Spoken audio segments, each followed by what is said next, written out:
definitely our introduction starts today with what is Six Sigma. So first we are going to learn about what is Six Sigma. So what does DMAC do? What do you think it helps you remove? What is it that it tries to help you do? For reducing variation. What is variation, people? What is variation? So normal. Variation is normal in any process in this world. We will keep moving up and down. So nobody will be able to do anything at exactly the same way that you've always been doing. It won't be perfectly the same. There will be small changes, small ups and downs, all up and down. That variation is perfectly fine.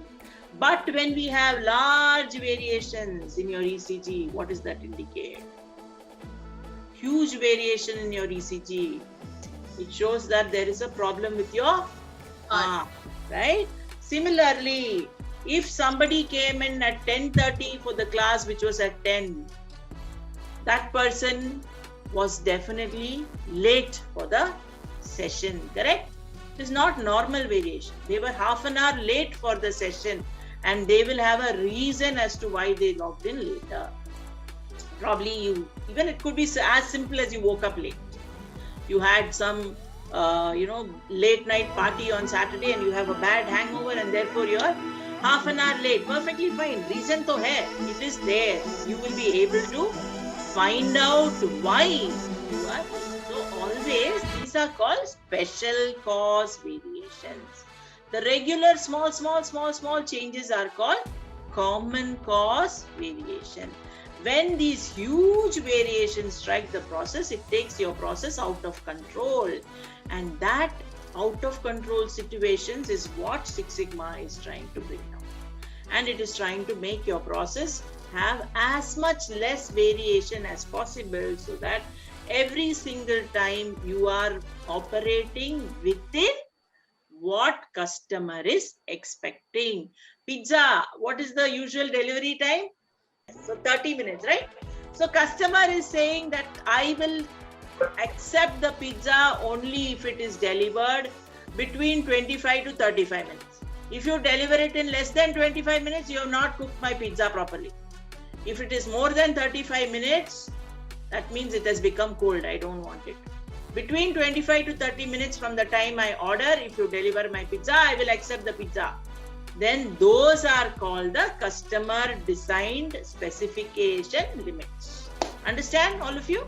Yes. This is what the customer is saying, I want. And if you are running a pizza delivery shop, Raj is running a pizza delivery shop, Shah Rukh Khan.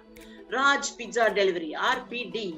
And then he is delivering pizza, and what happens? Some pizzas are getting delivered after 35 minutes, and some of his people are super fast. They reach off in 20 minutes, and few are being delivered between 25 to 30. So now what will Raj do? He will find that he has to pay for so many free pizzas because the customer has said, if it is not within my specification limits, I am not paying for pizza. So then Raj is on loss, correct? Raj Pizza Delivery is on loss. So what to do? Then he will run a Six Sigma project. That is when it becomes a nice idea to run a Six Sigma project to understand why is there so much of variation? Why are some pizzas getting delivered so late? And why are some pizzas getting delivered so early? So then he will sit and find all the root causes, what is happening, everything, then try to find solutions and improve the situation and keep it under control, and there he will deliver a Six Sigma project. So Preeti he will employ as consultant, and then Preeti will go and do one project, a DMAC project, to see how to improve pizza delivery. So that is where Six Sigma comes in, to reduce that huge variation. Are you all understanding what is variation now? And yes, how it needs to be within specification limits? Clear in your mind? Super.